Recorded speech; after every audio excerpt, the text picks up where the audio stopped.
Saludos, sean bienvenidos a Euronews Hoy con toda la actualidad de Europa y del mundo. Comenzamos el informativo con una noticia que aúna periodismo y activismo por el bien de todos. El Premio Nobel de la Paz ha sido concedido a dos periodistas, la filipina María Ressa y el ruso Dmitry Muratov. Ambos han sido galardonados por su labor en la defensa de los derechos humanos y la libertad de expresión en unos tiempos en los que existen más herramientas que nunca para privar a los ciudadanos de ambas cosas. En este informativo analizaremos además la situación de un grupo al que muchas veces se le priva de derechos fundamentales. Se trata de los migrantes. Uno de los últimos casos que ha salido a la luz ha ocurrido en Croacia. Desde allí nos han llegado estas imágenes. Son agresiones perpetradas por policías enmascarados a inmigrantes y solicitantes de asilo que tratan de entrar en el país desde Bosnia. Veremos también el juicio a un exguardia de las SS de 100 años de edad por su participación en el Holocausto, las erupciones en el volcán de La Palma y la compleja situación en la frontera entre Venezuela y Colombia. Y al final de este informativo les mostraremos un homenaje en forma de exposición a Frida Kahlo. Arrancamos, como siempre, con nuestros titulares. El Premio Nobel de la Paz es para los periodistas María Ressa y Dmitry Muratov por sus valientes esfuerzos para proteger la libertad de expresión en Filipinas y Rusia. El Premio Nobel de Literatura Abdulrazak Gurna critica la falta de compasión de Europa con los inmigrantes. Maduro se dirige a los colombianos para que retomen sus inversiones en Venezuela después de que el lunes autorizara la apertura comercial de la frontera. El Reino Unido con problemas de mano de obra por falta de trabajadores europeos tras el Brexit. La lluvia de cenizas ya afecta al 100% de las producciones de plátanos de La Palma, donde tratan de salvar las plantas con desalinizadoras de agua. Dos periodistas obtienen el Premio Nobel de la Paz. María Ressa, de Filipinas, y Dmitry Muratov, de Rusia, fueron distinguidos por el Comité Noruego por sus valientes esfuerzos para proteger la libertad de expresión. Son representantes de todos los periodistas que defienden este ideal en un mundo en el que la democracia y la libertad de prensa se enfrentan a condiciones cada vez más adversas. Ressa es la cofundadora de Rappler, una empresa de medios digitales de periodismo de investigación. El Comité Noruego elogió cómo el medio logra exponer el creciente autoritarismo en Filipinas. Rappler ha centrado la atención crítica en la polémica campaña asesina del régimen de Duterte. Muratov fue en 1993 uno de los fundadores del periódico independiente Novaya Gazeta, una importante fuente de información sobre aspectos censurables de la sociedad rusa que raras veces mencionan otros medios de comunicación. Desde el inicio del periódico, 6 de sus periodistas han sido asesinados, entre ellos Anna Politkovskaya, que escribió artículos reveladores sobre la guerra de Chechenia. Anna Politkovskaya fue igualmente recordada, ya que el día 7 de octubre se cumplieron 15 años desde su fallecimiento. Además, el Comité Noruego ha reconocido que los informadores enfrentan condiciones cada vez más adversas. Se cumplen 15 años del asesinato de la periodista rusa de investigación Anna Politkovskaya. Sendas protestas en Moscú y en París, esta junto a la embajada rusa, rindieron homenaje a la reportera. El presidente ruso Vladimir Putin prometió personalmente hacer todo lo posible para hacer justicia, pero hasta la fecha se han detenido y condenado a los autores materiales del crimen y a varios colaboradores, no a quien organizó su asesinato. Violencia policial contra inmigrantes en Croacia. El gobierno croata asegura que investigará estas imágenes en las que se ven golpes sistemáticos dados por policías. Los agredidos por los uniformados enmascarados son inmigrantes y solicitantes de asilo que intentan entrar en Croacia desde la vecina Bosnia. La comisaria de Interior de la Unión Europea, Ylva Johansson, anuncia una investigación. Algunos de estos informes son impactantes y me preocupan enormemente. Por supuesto que hay que investigarlo. Pero parece que hay indicios de algún tipo de violencia orquestada en nuestras fronteras exteriores. Y parece que hay pruebas convincentes de mal uso de los fondos de la Unión Europea. Y por supuesto esto debe ser investigado a fondo.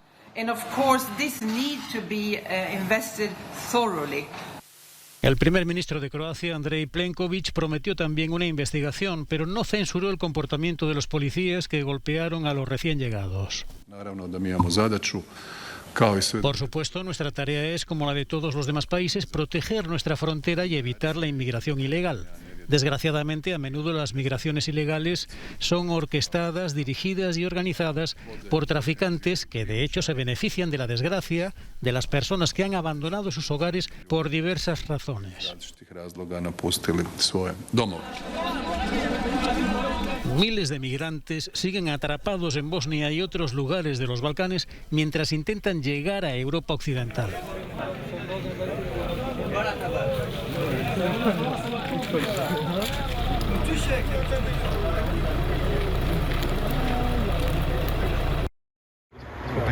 Antes que Premio Nobel de Literatura, Abdulrazak Gurna fue un refugiado. El escritor llegó al Reino Unido en 1968 huyendo de la persecución religiosa y acabó dando clases en la Universidad de Kent. Su obra ha estado vinculada con la experiencia del exilio y el choque de culturas por el colonialismo. El comité destacó la compasión de su enfoque como escritor y el tanzano establece un vínculo entre ese término y las migraciones y falta de humanidad en los tiempos modernos. Eso es precisamente lo que falta en los desagradables pronunciamientos de los ricos gobiernos europeos cuando tratan a estas personas desesperadas procedentes de diversos lugares.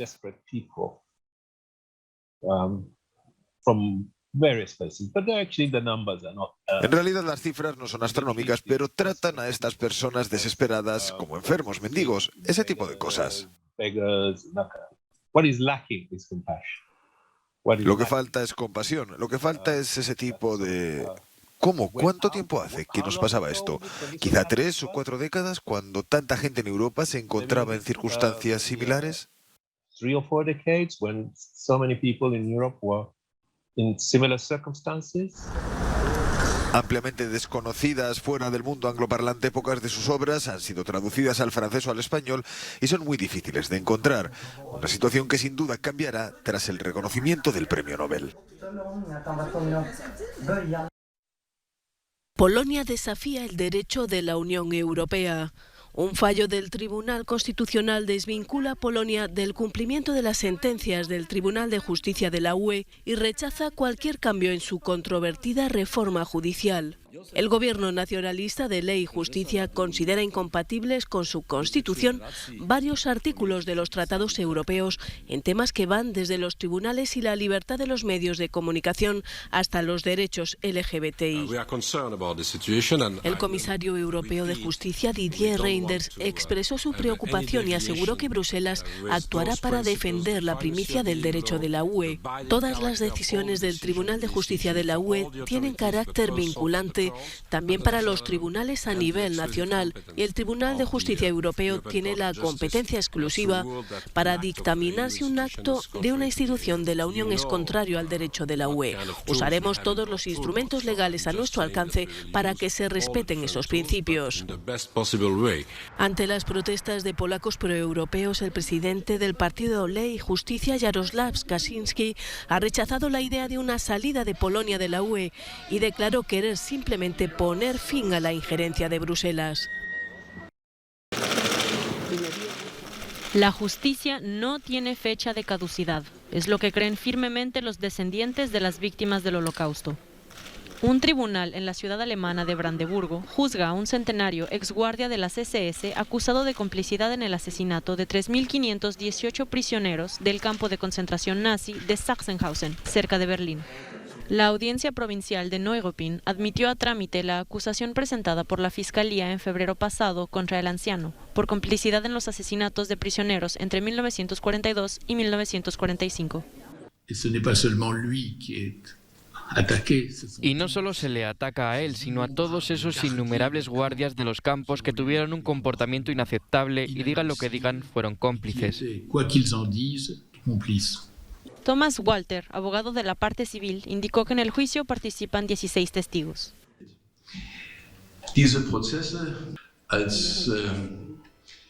Estos juicios son el juicio de la justicia tardía.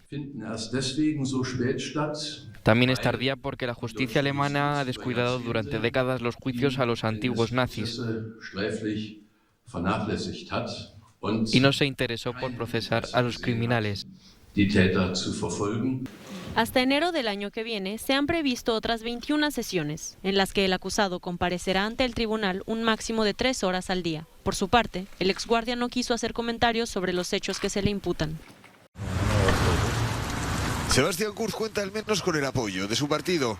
El conservador OVP ha mostrado su respaldo al canciller austríaco a pesar de las acusaciones de malversación de fondos públicos y soborno. El evento que celebra la formación en Viena estos días es considerado como una oportunidad para cerrar filas y decidir la estrategia. Kurz y los líderes de la oposición se reunirán este viernes con el presidente Van der Bellen para encontrar una salida a la situación. El jefe de gobierno salió el jueves de la reunión confiado en su capacidad para mantener el cargo, pero su socio minoritario de gobierno, los Verdes, no lo tienen tan claro y han anunciado que hablarán con todos los otros partidos del Parlamento para tomar una decisión. La oposición tiene muy pocas posibilidades de derrocar a Kurz, que es el único con capacidad para formar la única mayoría posible. El principal partido de la oposición no tiene los votos. El caso se centra en las acusaciones, según las cuales el dinero del Ministerio de Finanzas se utilizó entre 2016 y al menos 2018 para pagar encuestas manipuladas favorables a Kurz y publicadas en un periódico sin ser declaradas como publicidad. La escasez de mano de obra causa estragos en los sectores británicos de la energía, la agricultura, la medicina, el transporte y la alimentación. En la costa sur de Inglaterra, un campo de brócoli sin recoger. Varios campos se han podrido ya. Julian Marks dirige una de las mayores empresas agrícolas del Reino Unido. Sin temporeros, los próximos años van a ser especialmente difíciles y creo que se verá un cambio en la gama de productos británicos disponibles si ese es el caso. El problema es generalizado. Ha afectado a todos los sectores que antes dependían esencialmente de trabajadores europeos. Esta es la quinta gasolinera en la que he estado que está vacía, desierta, lo que es un poco preocupante porque tengo el depósito casi vacío. A pesar de que el ejército ha sido movilizado, la escasez de conductores de camiones cisterna continúa. Son muchas las gasolineras que no tienen ni gasolina ni gasóleo. También para los productores de carne, la escasez de trabajadores europeos ha hecho que se desperdicien alimentos. Esta granja ha confiado en los trabajadores europeos para sacrificar y criar a estos pavos. Pero en las últimas semanas la escasez de trabajadores les ha obligado a sacrificarlos y tirarlos. No hay nadie que envase las aves. Pavos que corren el riesgo de no llegar a la cena de Navidad, algo que a Paul Kelly le molesta. Haces todo este trabajo, crías y haces que esto crezca porque hay gente que lo quiere, lo necesita y tú lo tiras a la basura. Es un desperdicio trágico. La situación podría ser terrible si no recibimos ayuda. El gobierno de Boris Johnson se resiste a aceptar trabajadores europeos para reducir la escasez de mano de obra. Pide a las empresas que inviertan en trabajadores británicos. Los agricultores advierten que el suministro de alimentos podría verse afectado en el periodo previo a Navidad. Colombia, Colombia, Colombia. Aquí está Venezuela. Venezuela te espera, Colombia. Es el anuncio de Nicolás Maduro dirigido a los colombianos. Quiere que las inversiones de su país vecino vuelvan a Venezuela. El presidente autorizó la apertura de la frontera el lunes pasado. Retiró los contenedores para que los peatones pudieran pasar. De momento, los venezolanos que quieran salir tienen limitado el paso por las restricciones sanitarias. Solamente los casos de que pasen estudiantes o con cita médica, el resto no pueden pasar. Debería haber libre paso para ambos ciudadanos, sin tener ningún tipo de preferencia por ninguno. Quienes necesitan cruzar al lado colombiano pero no cumplen con los requisitos siguen recurriendo a las conocidas trochas por el río, los pasos ilegales controlados por grupos armados. Está relativamente abierto, pero igualito como canal humanitario, igualito tenemos que pasar por las trochas. El director general de Migración de Colombia ha señalado que todos los esfuerzos se están dirigiendo para que pronto el paso sea seguro, tanto para los camiones, con la verificación de los puentes, como para las personas. Exponen su vida, exponen su integridad, por eso los esfuerzos siempre tienen que estar enfocados a pasos formales por el puente, pasos seguros. Los negocios colombianos cercanos a la frontera esperan que pronto se restablezca la circulación con normalidad. Necesitamos vender. Si abren, pues la gente, los venezolanos vienen a comprar.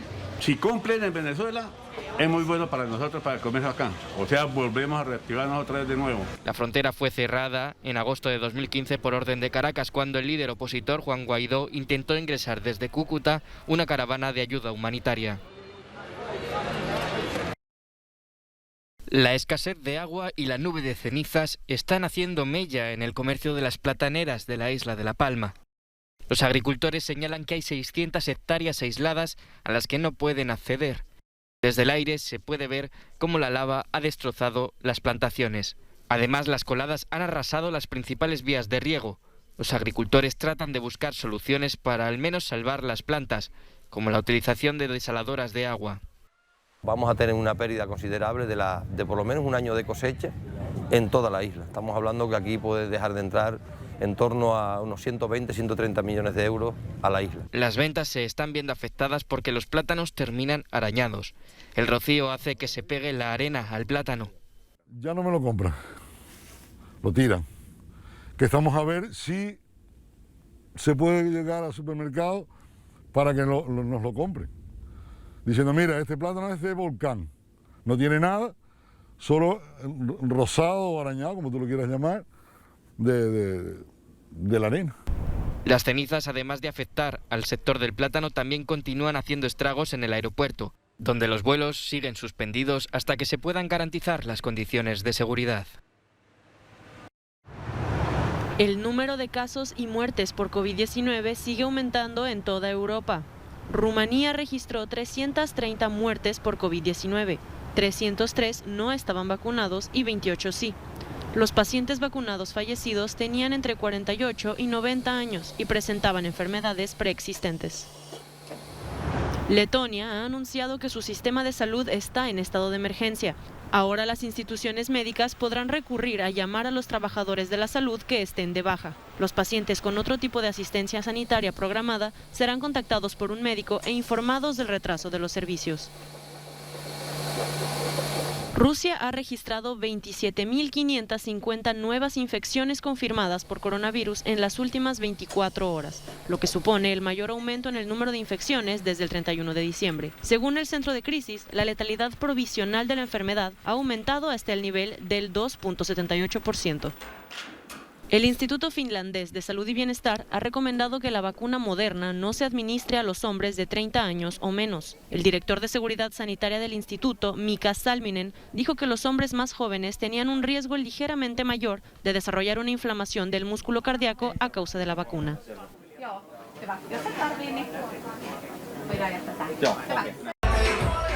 Pista casi libre para las discotecas en Barcelona. La madrugada del jueves al viernes el ocio nocturno ha podido reabrir en la capital catalana.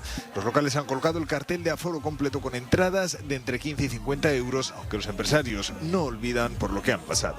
En Cataluña solamente ha habido unos 6.000 millones de pérdidas, unas ayudas muy pequeñas de tan solo 40 millones de euros y por tanto ha sido una travesía en el desierto, ¿no? Totalmente solos. La normativa limita el aforo al 70% y es obligatorio el pasaporte COVID, una condición que además tiene otras ventajas.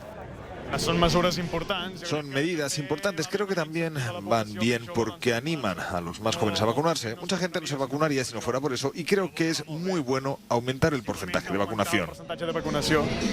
Hasta esta semana Cataluña era una de las regiones españolas que más restricciones imponía por precaución al ocio nocturno. En otras, como Madrid, Galicia o Castilla-La Mancha, las discotecas ya estaban abiertas, aunque con diferentes limitaciones. El Museo de Drenthe en Países Bajos presenta bajo el título de Viva la Frida una exposición excepcional dedicada a la artista mexicana Frida Kahlo. Con 42 obras del artista y decenas de objetos personales, la muestra presenta obras como La columna rota o Autorretrato con mono.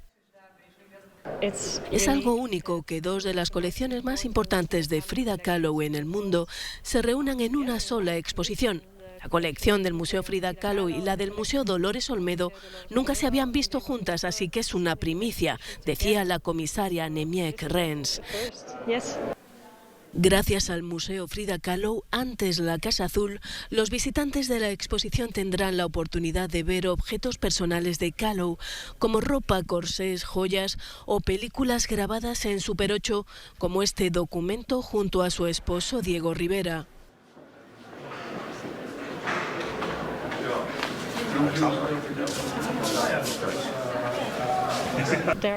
Hay muchas cosas interesantes de su identidad con las que la gente se puede sentir identificada, como por ejemplo cómo se planteó su propio género, cuestiones políticas, la discapacidad o el feminismo, así que hay un montón de aspectos que están de actualidad hoy en día, decía la comisaria de la exposición. A pesar de su trágico destino por el accidente de tranvía que le causó tanto dolor, Frida Kahlo sigue dejando una huella imborrable con su audaz sentido de la belleza y de la libertad.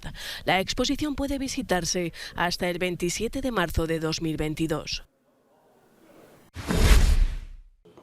Hasta aquí llega esta edición de Euronews Hoy. Gracias por acompañarnos una vez más. Ya saben que pueden seguir informándose en nuestros boletines en televisión y en nuestras plataformas digitales. Como siempre, les dejamos con el no comment, pero en esta ocasión no del día, sino de la semana, desde las erupciones en La Palma hasta unas inundaciones en Tailandia. Pasen un excelente fin de semana.